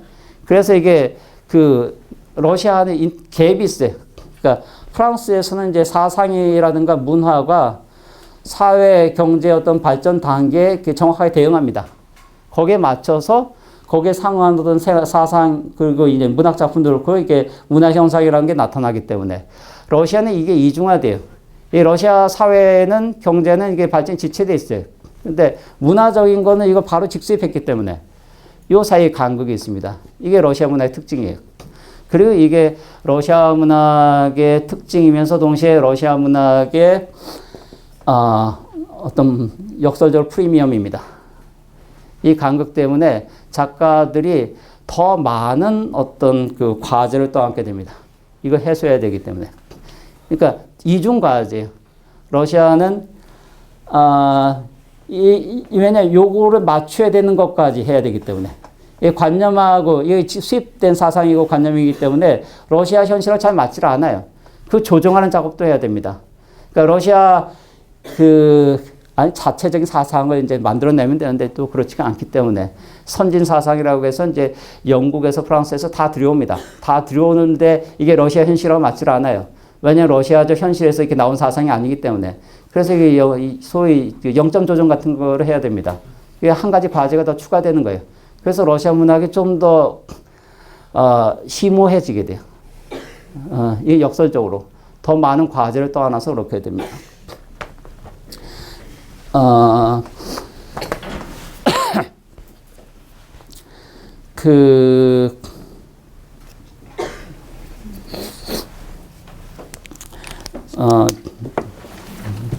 너무 천천히 말씀드리고 있네. 지금 어디까지 했나요? 나폴레옹 침공과 조국전쟁 등 15년의 어떤 그 시기를 다룬다고 되어 있는데 어쨌든 이제 이게 그냥 그 흔한 범주를 생각하면 이제 그래서 역사 소설이 되고 그다음에 역사적 사건 중에서도 전쟁이 굉장히 큰 비중을 갖고 있기 때문에 근데 전쟁하고 역사는 원래 굉장히 친화적입니다. 역사의 탄생부터가 전쟁의 기록에서 시작되기 때문에 그렇습니다. 아니 이게 사건 중에서 제일 큰 사건이었어 그래 역사가. 우리도 마찬가지인데 현대사에서 가장 큰 영향을 미친 사건은 한국전쟁이잖아요. 그런 거 비슷합니다. 그리고 다른 사건들은 다 한국전쟁이 견주어서 그렇게 생각해. IMF가 터졌을 때도 한국전쟁 이후에 최대 실현 뭐 이렇게 많이 그렇게 비유합니다. 이게 굉장히 중요한 사건이기 때문에 그래요. 이 국가적 정체성과 관련해서도 이게 굉장히 중요합니다. 여기 역사라고 하는 거는 이게 개인사하고 좀 다릅니다. 이거는 국가 단위의 역사예요. 역사라고 할 때 이게 누가 역사를 다루는가? 이 보통 이렇게 국가 단위로 이 개인하고 좀 차이가 있습니다. 그래서 우리가 개인으로 역사를 이해하고자 할 때 좀 여러 가지 핸디캡이 있어요. 왜냐하면 역사는 이 개인 단위의 어떤 시간대하고는 조금 다른 시간대를 갖고 있기 때문에 그렇습니다. 이게 명 짧은 사람들은 이게 따라갈 수가 없어요. 역사의 스케일을. 그러니까 이게 이제 소위 뱁새가 황새 따라가는 거 비슷해가지고. 그래서 역사적 인식을 갖는다는 것 자체가 굉장히 저는 새로운 현상이면서 굉장히 신기한 현상이라고 생각이 됩니다. 원래 그랬던 거 아니고 근대 역사학이 탄생하는 시기는 19세기예요. 이것도 왜 19세기에 비로소 시작되는가? 역사가 포착돼서 그렇습니다. 역사가 움직이기 시작했기 때문에. 앞서 움직였다고 하는 건 이제 근대 가변성하고 이렇게 관계가 있는데 이게 변화하기 때문에 이렇게 눈에 띄는 겁니다. 정체돼 있다고 한다면은 아무도 역사에 대해서 관심 갖지 않았을 거예요. 물론 이 정체된 역사에 대한 관심을 갖고 있는 이제 그 새로운 역사학의 흐름도 있습니다. 프랑스의 아날학파 같은 데서 장기 지속의 역사라고 해서. 근데 그거는 상대적인 의미예요. 역사가 원래 그런 시기를 다루지 않았는데 역사는 원래 가변적인 시기를 다루는 겁니다. 이걸 포착하는 게 역사예요. 그래서 역사가적 어떤 발견이라고 하는 거는 그러니까 역사가 눈에 띄려고 한다면 이게 움직여야 됩니다. 움직임이 언제 시작됐는가? 이게 프랑스의 대혁명부터라는 겁니다. 여기부터는 이제 시시각각 중요한 그 시기들이에요. 1805년부터 다루고 있긴 하지만 그 이외에 짝깍짝깍 이제 12년 전쟁으로까지 가게 되는데 다 중요한 모멘트들입니다. 이걸 쭉 이렇게 따라가는 겁니다. 그 과정을 다루면서 이 톨스토이는 그 개인의 이 주인공들의 이야기에도 상당한 방점을 두고 있어요. 이게 상당히 이례적인 겁니다. 그러니까 보통은 한쪽만 다뤄요. 그러니까 이 역사 사건에 주목하거나 아니면 개인사에 주목하거나. 그런데 이 개인의 삶이라고 하는 거를 개인의 삶의 이야기라고 하는 거를 이 역사적 시간대 속에 집어넣고 이거를 그리고자 했습니다. 이게 이 작품에서의 중요한 어떤 아이디어입니다. 그래서 양면적인 성격을 갖습니다. 이게 좀 이 작품이 다른 작가들이 좀 따라잡기 어려운 부분이야. 이 두 가지를 다 다룬다고 하는 거. 그래서 이게 소위 개인의 이야기를 다루게 되면 이제 이게 성장 소설적인 그런 성격도 좀 띠게 되는데, 왜냐면 두 인물 사이에 한 15년 정도의 시간 동안 가을의 나스타샤 같은 경우는 그 성숙한, 이게 이제 순진한 소녀에서, 순수한 소녀에서 이게 성숙한 그 아내로, 어머니로 성장해 가기 때문에 나스타샤의 성장 소설이기도 합니다. 그러면서 동시에 이 역사 소설이, 이게 둘 다 다른 경우가 드물다라는 겁니다. 어느 한쪽에 좀 치우치게 되기 때문에. 뒤집어서 이게 톨스토이를 흉내 내려면은 이 두 가지를 해야 됩니다. 그러니까, 안나 카레니나는 또 다른 얘기야. 그거 따라잡으면 좀 다른 시도를 해야 됩니다. 근데 전쟁과 평화를 흉내 내려가면은 이 역사에 대해, 이 역사 특정 시대에 대한 상세한 리포팅을 하면서 동시에 그 속에서 살아있는 인물들을 그려내야 됩니다. 이 두 가지, 적어도 최소한 이 두 가지는 해야 됩니다.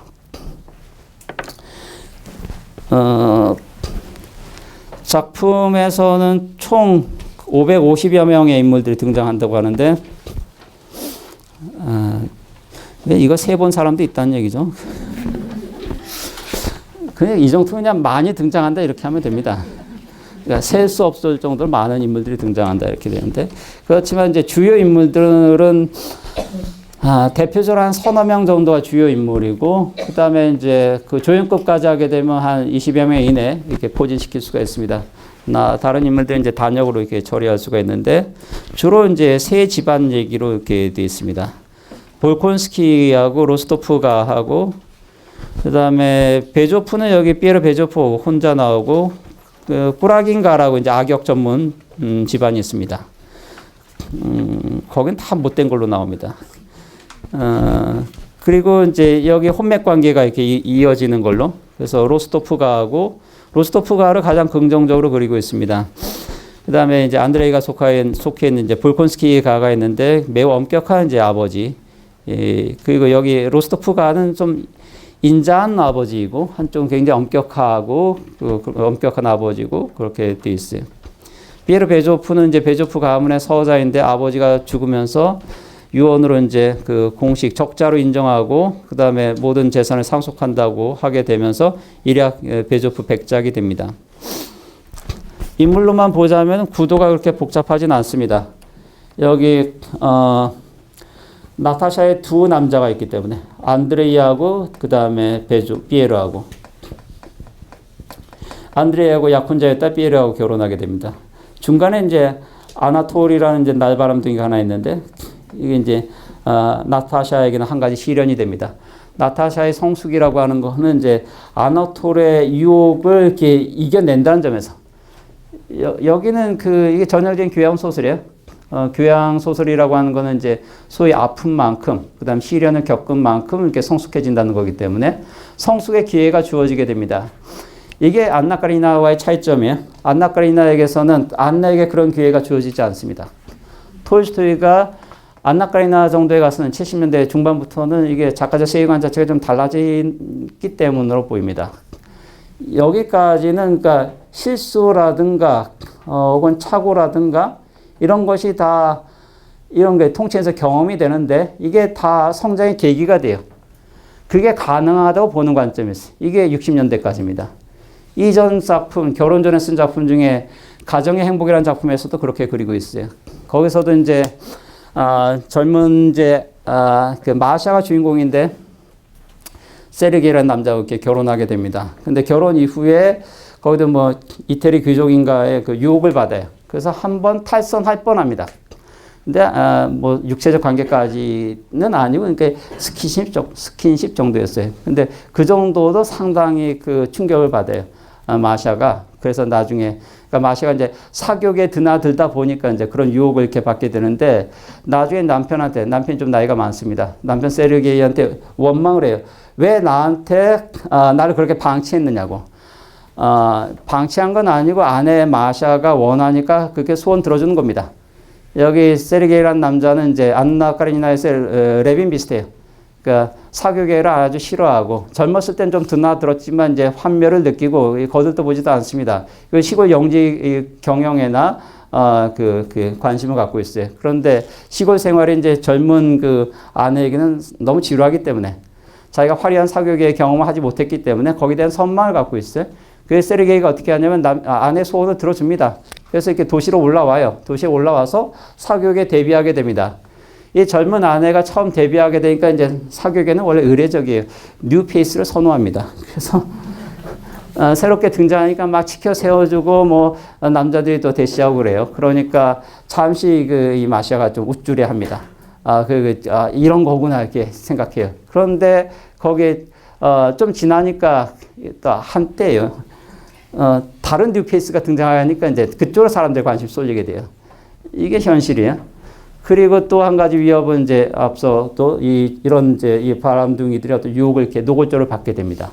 그래서 좀 위험하다고 느껴요.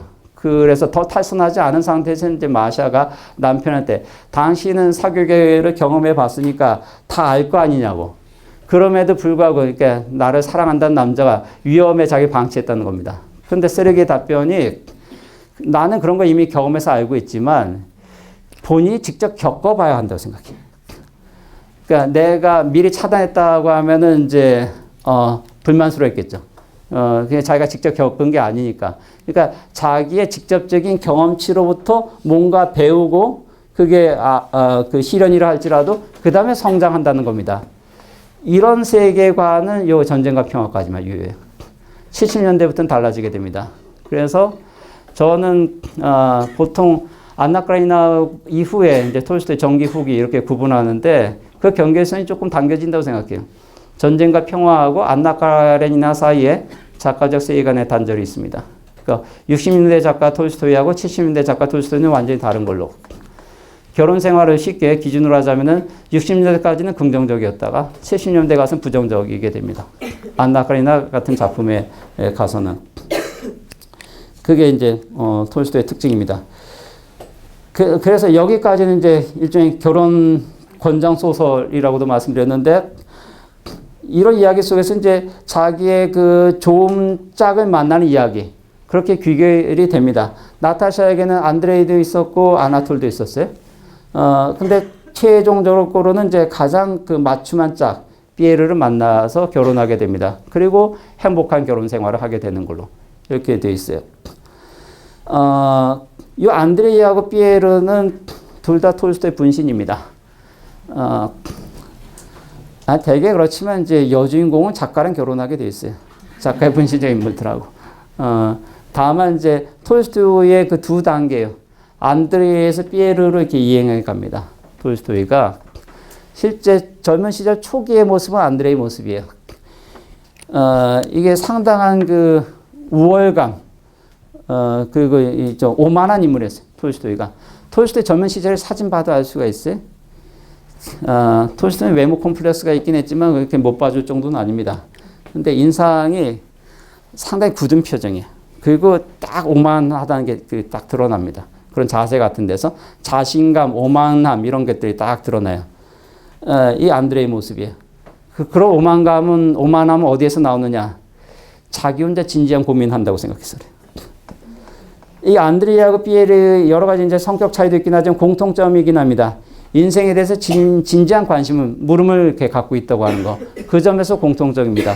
공통적인데, 그래서 이제 톨스토이 분신적인 인물이에요. 그렇지만, 안드레이는 이 작품에서 이렇게 죽는 걸로 나오고, 톨스토이, 피에르가 이제 나타샤와 결혼하게 되는데, 그렇다고 해서 이게 배척되는 거 아니고, 저는 이 변화 과정을 그대로 보여준다고 이렇게 생각합니다. 인물을 그렇게 자세히 그릴 수 있는 거는, 작가가 잘 알기 때문에, 그리고 자기 자신의 모습이기도 하기 때문에 보통 잘 그리게 됩니다. 또 다른 여성으로는 이제 피에르에게는 또 다른 여성으로 엘렌이 있어요. 처음 결혼한 여성이 있는데 이 나쁜 여자의 표본으로 나옵니다. 그래서 나타샤에게 두 남자가 있었다고 한다면 피에르에게도 두 여자가 있어요. 피에르의 경우에도 시행착오 끝에 더 나은 선택을 하는 걸로. 여기도 마찬가지지만 한 번 그 실수로 범했다고 해서 평생 불행하게 사는 거 그렇게 그리고 있지 않아요? 그러니까 이게 그 인생 반전의 기회가 있어요. 그게 교양 소설이에요.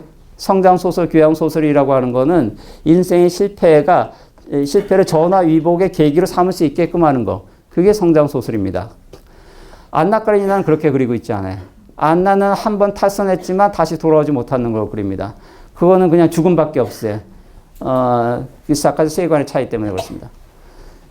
여기는 그러니까 이거는 도스토옙스키 소설이 더 잘 보여주는 거긴 한데 삶에 대한 변증법적 인식이 들어가 있어요. 이게 이제 소위 정반합의 어떤 구도로 갔습니다. 이게 순진한 상태였다가 그 다음에 이제 타락했다가 다시 회복하는 겁니다. 나타샤의 경우에도 굉장히 순진한 상태였다가 아나톨이 그런 악역을 맡고 있는데 이 탈선의 유혹을 받습니다. 그렇지만 그걸 극복해서 피에르와 결혼해서 훌륭한 이 소위 현모양처형 여성이 되는 거 이런 과정을 그리고 있어요. 문제는 이 반에서 끝나는 게 아니고 거기서 뭔가 회복돼서 더 나은 단계로 이렇게 이행할 수 있다고 하는 거. 이게 중요한 세계관이에요. 젊은 시절의 톨스토이는 60년대까지는 이런 세계관을 보여준다고 하는 거. 전쟁과 평화 같은 데 삶에 대한 낙관은 예찬은 이런 세계관에서 가능하게 됩니다. 까라마초프가 형제들도 마찬가지예요. 도스토옙스키가 갖고 있는 이런 변증법적인 세계관, 세계인식 때문에 그게 가능해요. 그러니까 이 수렁에 빠졌다가도 다시 회복될 수가 있습니다. 근데 후기 톨스토이는 안나 까레니나 이후의 톨스토이는 안나 까레니나 같은 작품도 그렇지만 이게 없어요. 이게 없고 두 가지 선택지만 있어요. 좋은 삶과 나쁜 삶만 있어요. 그리고 선과 악만 있어요. 이게 이분법적입니다. 그래서 이런 어떤 그 정반합적인 구도에서의 그 이행이나 혹은 그 회복 이게 가능하지 않아요. 이 두 갈래 길로만 돼 있기 때문에 이쪽으로 빠지게 되면은 그냥 이 길로 쭉 가는 거고 나쁜 삶의 길로 가게 되면 이쪽으로 못 와요. 그냥 이렇게 가는 겁니다. 그래서 점점 뭐랄까 후기 톨스토이에 가게 되면은 소설이 장편 소설이 나올 수가 없어요. 이 소설 짧을 수밖에 없어요. 톨스토이 이야기들이 되게 그렇게 돼 있어요. 소설이 길어지려고 하면은 이제 방황의 과정이 있어야 돼요. 방황의 과정이라고 하는 거는 한번 이렇게 유혹과 타락의 길로 갔다 이렇게 다시 돌아오는데 액면으로 봐도 시간 좀 걸리잖아요. 이쪽 갔다 와야 되니까. 그래서 소설이 좀 길어집니다. 근데 구도가 뻔할 경우에는 악에 대한 응징만 있어요. 그러니까 이거 이야기가 길 수가 없습니다. 이쪽 빠지게 되면 이게 끝장이기 때문에 소설이 짧아지게 돼요. 더 긴 소설 쓸 필요가 없어요. 다르게는 이런 세계관 속에서는 이제 소위 소설하고 안 맞습니다. 소설은 모성의 세계이기 때문에 이제 밀란 쿤데라 그렇게 얘기해. 애매성의 세계라고 이렇게 얘기합니다. 그러니까 선과 악이라는 가치가 선언적으로 주어져 있질 않아요. 이게 모색해야 되는 겁니다. 소설적 공간 안에서 주인공이 찾아가야 돼요. 찾는 과정이 이 소설 이야기입니다. 그리고 이게 선명하지 않기 때문에 시간이 오래 걸립니다. 그리고 나중에 악인가 했던 선이기도 하고 선인가 했던 악이기도 하고 이런 어떤 발견의 경험이 있어요. 그게 소설의 어떤 분량을 조금 길게 만듭니다. 톨스토이는 후기 톨스토이는 이걸 다 생략해요. 부활이 길어진 건 전혀 다른 이유 때문에 그게 조금 길어진 겁니다. 장편된 거는 거기 비판할 거리가 많아가지고 그러니까 사법제도도 비판하고 재판도 비판하고 교회도 비판하고 이것 때문에 그러니까 비판이 계속 이어지는 거예요. 그래서 분량이 길어난 거지 소설적 서사가 길어지는 건 아닙니다. 거기에는 네올루도프가 개과천선한 다음에 끝나는 이야기예요. 그 사이에 이제 이런 걸 많이 집어넣어서 그렇습니다. 그래서 그 한 작가가 쓴 작품이긴 하지만 전혀 다른 작품들입니다. 그리고 심지어 전혀 다른 작가가 썼다고 해도 믿을 거예요. 이게 이 작품이 호메로스 일리아스하고도 좀 비교돼서 말씀드리지만 호메로스 문제라는 게 있는데 일리아스하고 오디세이아를 한 작가가 썼는가 아닌가 문제입니다. 그 호메로스 문제라고 얘기하는데 왜냐하면 확증적으로 우리가 알 수 없기 때문에 호메로스란 사람이 있었는가도 정확히 모릅니다. 한 사람인지 여러 사람인지도 몰라요. 이게 호메로스 문제입니다. 호메로스 문제 중에 하나는 그래서 일리아스하고 오디세이아가 너무 다른 작품이에요. 그래서 해명은 이건 젊을 때 쓰고 이건 나이 들어서 썼다고 하는 거. 그런데 너무 다르기 때문에 이제 그 학자들도 전문가들도 둘로 나뉩니다. 이게 통합론을 지지하는 사람들 한 사람이 썼다. 그다음에 분리론을 주장하는 사람들은 이게 별개 사람이다. 이게 한 사람이 썼을 리가 없다. 이렇게 보는 겁니다. 이 오래전이어서 이게 확실하게 우리가 판가름하기는 어려운데 전 톨스토이도 비슷하다고 생각해요. 전쟁과 평화가 안나 카레니나의 부활이 있다고 하는데 이제 퀴즈로 이 작품들은 혼자 썼을까요? 그럴 리가 없다. 어떻게 한 작가가 이렇게 전혀 다른 작품들을 쓸 수 있는가 의문을 가질 수 있을 거라고 생각해요. 장르도 다 전혀 다르기 때문에 그렇습니다. 이게 톨스토이의 세계의 특징입니다. 그 이제 그 반드시 다 읽어야 될 필요는 없습니다. 여기 행사 취지에 맞지 않는 얘기긴 하지만 왜냐하면 그 여러 명의 톨스토이가 있다고 생각되기 때문에 그렇습니다. 전쟁과 평화의 톨스토이가 다르고 안나 카레니나 톨스토이가 다릅니다. 그래서 저는 가장 큰 이제 실수라고 착오라고 생각하는 거는 한 작품에서 톨스토이는 이렇게 말했어 이렇게 생각하는 거. 그렇지 않아요. 다른 작품에서 다른 얘기하고 있기 때문에 아니야 톨스토이는 이렇게 얘기했어. 이게 싸울 수가 있어요. 그만큼 다른 작가들입니다. 그런 걸 좀 염두에 두고 읽어야 됩니다. 결혼에 대해서도 톨스토이가 이렇게 얘기했어. 인생에 대해서 톨스토이는 이렇게 얘기했어. 아니 달라요. 생각들이 그때그때 다릅니다. 그래서 물어야 되는 건 어느 톨스토이 이렇게 어느 그 나이대의 톨스토이 어느 작품에서의 톨스토이인가 그걸 물어야 됩니다. 그걸 확인해야 됩니다. 그래서 우리가 얻어야 할 교훈도 다 따로 있어요. 그 각기 다른 버전이 있습니다. 한국에서는 이제 유난히 부활이 많이 읽혔다고 말씀드렸어요. 지난주에. 그때 이상한 게 많이 읽혔다고 말씀드렸는데 안 읽은 거는 다름없다고 말씀드렸어요. 전쟁과 평화는 이것도 안나 카레니나와 마찬가지로 전후에야 해방 이후에 번역됩니다. 이 40년대 뭐 50년대 가서의 번역이 돼요. 최초로. 번역이 됐다는 거지 읽었다는 얘기는 아닙니다. 과연 얼마나 읽었는가에 대해서 전쟁과 평화에 대해서도 요 이제 새 번역본이 이번에 나왔는데 그래서 우리가 이제 뒤늦게 읽기 시작하는 건가? 그건 아니고 이제 우리가 처음 읽는 거 같다는 생각이 들어요. 이제 비로소 전쟁과 평화를 읽을 때가 됐어요. 그래서 우리가 처음 읽는 거라고 생각해도 무방하지 않을까 싶습니다. 왜냐하면 이게 제대로 수용되지 않았기 때문에. 그러니까 우리가 읽었다고 하는 거는 이제 그 책장을 넘긴다는 의미도 있고, 그 다음에 그 읽어버렸다는 표현도 쓰는데 읽음으로써 뭔가 우리가 다른 건 경험하고 우리 인생이 조금 바뀌게 돼요. 이게 경로가 조금 달라지게 됩니다.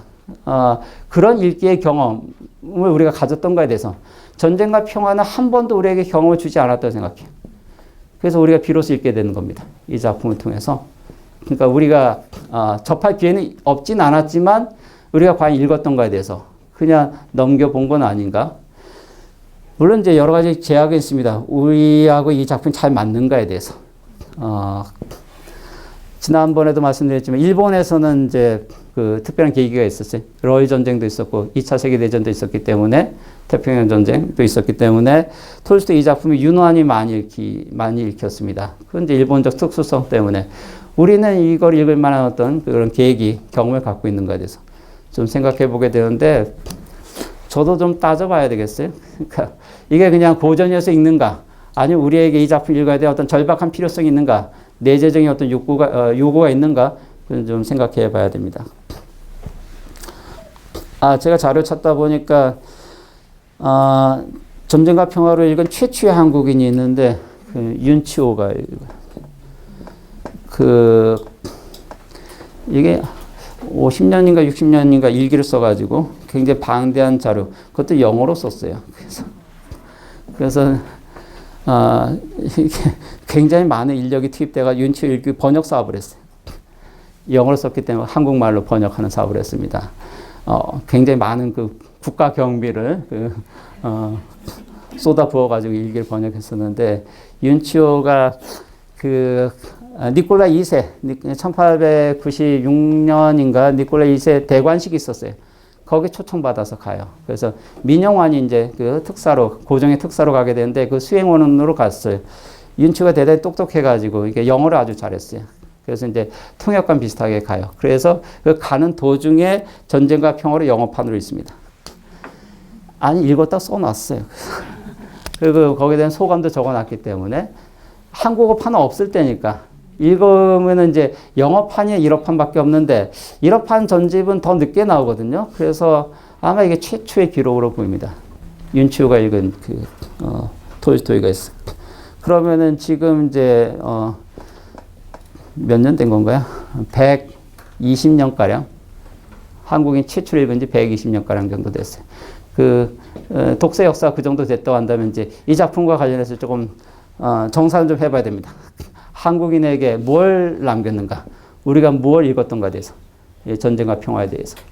그리고 이제까지 이게 미미하다고 한다면, 읽은 게 거의 없고, 읽어낸 게 거의 없다고 한다면은 지금이 첫 독자들입니다. 첫 번째 세대이고,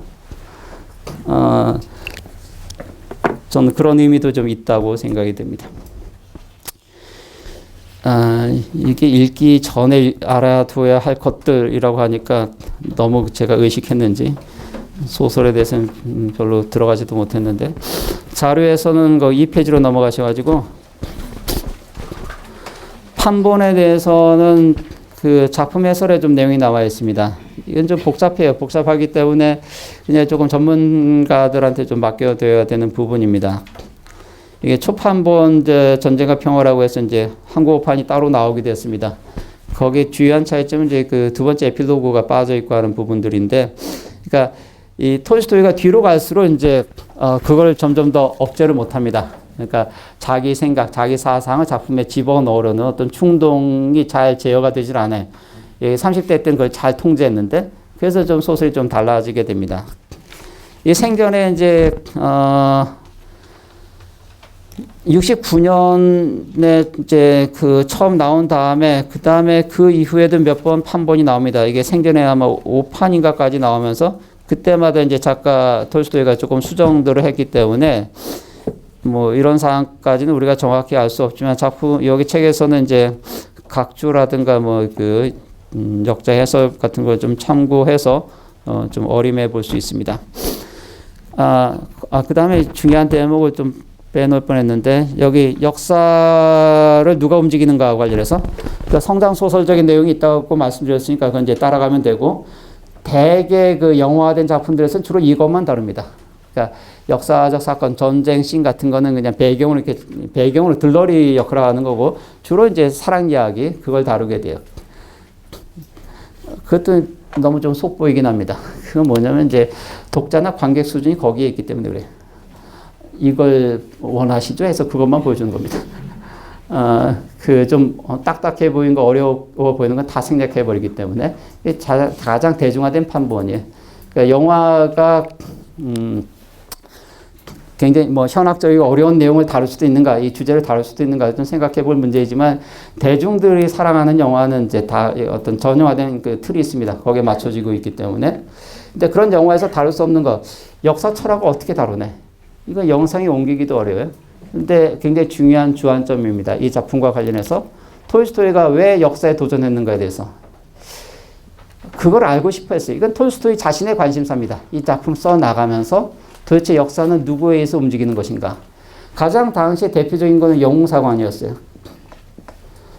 이 소수가 이게 특별한 세계사적 개인, 나폴레옹이 대표적인데, 나폴레옹도 있고 러시아에서는 이제 알렉산더 1세나 쿠투조프도 있었어요. 이 소수 몇몇 개인이 역사를 움직여가는 거다. 이제 이런 관점이 일반적이었어요. 거기에 이제 의문을 제기한 게 톨스토이입니다. 그리고 이거는 상당한 의의가 있어요. 이런 사관에 대한 아주 유력한, 강력한 반박으로 이 작품을 읽을 수가 있기 때문에, 톨스토이의 관점은 다수가 움직인다는 겁니다. 이거는 민중사관이라고도 이제 뭐 옮기기도 하는데, 이건 좀 따져봐야 돼요. 왜냐면 이제 톨스토이는 두 가지 민중관을 갖고 있기 때문에. 그렇긴 하지만 이제 톨스토이 생각은 소수의 개인이나 몇몇 소수가 움직이는 게 아니고 다수가 움직인다고 하는 거. 그리고 이 작품이 웅변적으로 보여주고자 했던 것도 그겁니다. 봐라. 그러니까 역사서에서는 그렇게 나폴레옹이 이렇게 작전을 짰어. 그리고 그래서 승리했어. 이렇게 기록해요. 거기 뛰어다닌 병사들은 뭔가요? 거기 희생된 병사들도 있고, 여기 나폴레옹이, 그러니까 러시아 원정 때 양측 합해서 거의 100만 명이 희생이 됩니다. 그럼 엄청난 이제 사상자를 낳았어요. 무엇을 위한 것인가? 이건 어떤 의미가 있는가? 그리고 왜 이렇게 되는가? 그걸 알고 싶어 합니다. 역사의 원인과 결과가 어떻게 이어지는가를 알고 싶어 해요. 이걸 알고 싶어서 쓴 소설이에요. 톨스토이가 본인도 그걸 알았으면 그것만 썼을 겁니다. 근데 이거 다 쓴 거는 쓰면서 알고 싶었기 때문에. 이게 이 작품을 집필하게 된 중요한 동기입니다. 독자도 마찬가지예요. 이 작품 읽으면서 뭘 경험할 것인가에 대해서. 앞서 서두에 말씀드렸지만 우리가 역사 만날 수 있는 일이 드물어요. 역사에 어떤 현장이 있을 때라도 잘 실감이 안 됩니다. 지나고 나니까 그게 대단한 거였고 그랬어요. 베를린 장벽이 붕괴됐다거나 이런 중요한 역사 사건이었는데 그 현장에 있던 사람들도 이게 잘 실감이 안 나요. 뭐 이렇게 뉴스에 나오고 하지만 좀 지나고 나면 그게 대단한 의미가 있는 사건 이렇게 됩니다. 우리의 경험들도 다 마찬가지예요. 그러니까 개인의 경험이 역사하고 이렇게 딱 조화하게 되는 일이 아주 좀 드물다고 하는 거. 이 작품은 중요한 교과서입니다. 역사가 뭔가라는 걸 보여주기 때문에. 물론 이제 이게 긴 스케일은 아니에요. 한 15년 정도의 스케일을 갖고 있지만 이 작품 속에서 개인들도 등장합니다. 근데 개인이 그 역사와 만나고 있어요. 그리고 독자도 이들과 함께 역사와 조우하게 됩니다. 그래서 역사를 보게끔 합니다. 이건 대단한 경험이라고 생각해요. 우리가 이렇게 볼 일이 별로 없기 때문에. 요즘 이제 역사 다큐 같은 게 있어요. 그런 걸 통해서 우리가 경험할 수도 있습니다. 근데 이 차이가 있어요. 이거는 이제 우리의 그 실제 경험, 실제 현실의 경험에 가장 유사해요. 유사하다 보면 좀 어폐가 있긴 합니다. 여기가 러시아 궁정은 아니기 때문에. 그런데 그걸 그대로 재현해 놓고 있기 때문에 그대로 경험할 수가 있어요. 이게 굉장히 중요한 의미가 있습니다. 이게 제가 그 추천사에서도 그 거인의 어깨 위에서 세상을 내려다본 그런 느낌을 확실하게 전달해 준다라고 제가 적었는데 정말 그렇습니다. 그러니까 톨스토이라는 이 작가의 어깨 너머로 우리가 이 세계를 목도하게 됩니다. 그리고 경험하게 돼요. 이런 경험은 흔치 않습니다. 어디 가서 이런 경험을 구할 수 있을 것인가에 대해서. 역사서들은 많이 있어요. 톨스토이도 읽었던 자료들은 많이 있습니다. 그 역사서들하고 좀 다른 거. 그 역사서들은 팩트들을 서술하고 있어요. 근데 이거는 경험을 그 통째로 이렇게 기록하고 있기 때문에 그 경험을 실감 그대로 우리가 이렇게 전달받을 수가 있습니다. 그게 이 소설이 갖고 있는 어떤 의미입니다. 싫다고만 할 수가 없어요. 근데 역사라는 걸 느껴보고자 한다면, 그리고 그런 걸 이제 느끼면서, 그래, 역사라는 거는 대략 이런 거구나. 그리고 이 역사는 이게, 어떻게 흘러가는 건가. 무엇에 의해서, 어떤 방향으로 흘러가는 건가. 조금 가늠해 보고자 한다면, 거기에 대한 어떤 관심이 있다고 한다면은, 이만한 작품을, 우리가 만나기 쉽지 않습니다. 이거는 제 개인적인 견해가 아니고, 이 많은 사람들의 어떤 평가가 그렇습니다. 그 다음에 2페이지 마지막 단락인가요? 그러니까 관점에 따라서 역사소설, 전쟁소설, 심리소설, 풍속소설, 그 다음에 이 가족의 연대기라고 보기도 해요. 이 다섯 귀족 가문의 흑마성세를 다룬 소설로도 보고, 성장소설, 뭐 연애소설로까지 볼 수 있습니다. 그리고 역사 철학서적인 면도 갖고 있습니다. 이거를 모두 아우르는 작품은 거의 유례가 없습니다. 그래서 단순한 이제 장편 소설하고는 좀 맞지 않는다고 하는 거. 다르게 얘기하면 이제 소설이라고 할 때, 이제 땀pe 쳐야 됩니다. 이제 인지방편적으로 이렇게 부를 수밖에 없다고 하는 겁니다. 여기에 맞는 장르를 새로 하나 만들어야 돼요. 정확하게 이름을 부여하자고 하면. 근데 이제 편의성 때문에 그냥 소설로 우리가, 부르게 됩니다. 소설로만 부르게 되면 이제 예외적인 소설, 좀 특별한 소설 이렇게 됩니다. 3페이지로 넘어가셔가지고,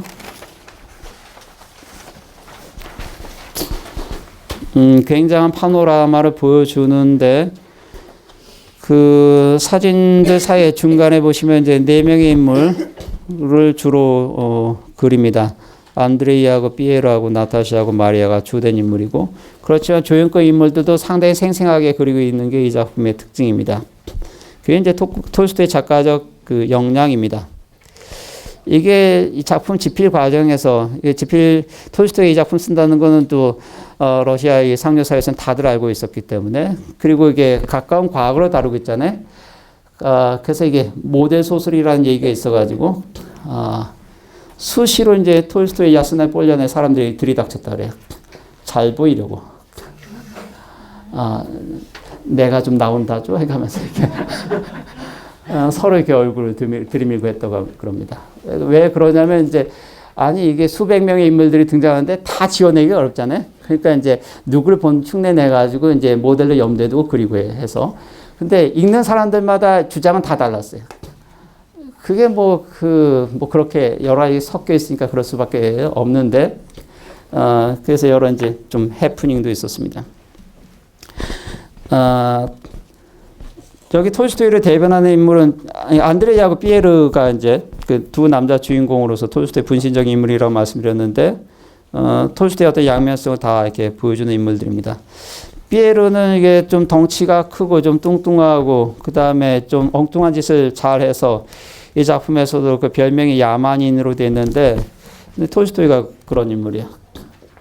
그러니까 안드레이는 이 고상하고 좀 오만한 인물로 되어 있고 그 다음에 그 피에르는 좀 엉뚱한 인물로 이렇게 설정이 되어 있습니다. 근데 공통적인 거는 왜 사는가라든가 삶에 어떤 의미가 있는가라든가 죽음은 무엇인가라든가 이런 어떤 형이상학적인 물음을 이렇게 끝까지 품고 있다고 하는 거 그런 점에서 이렇게 같이 묶이는 인물들입니다.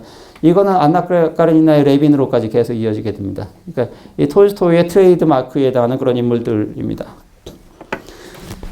4페이지로 넘어가셔가지고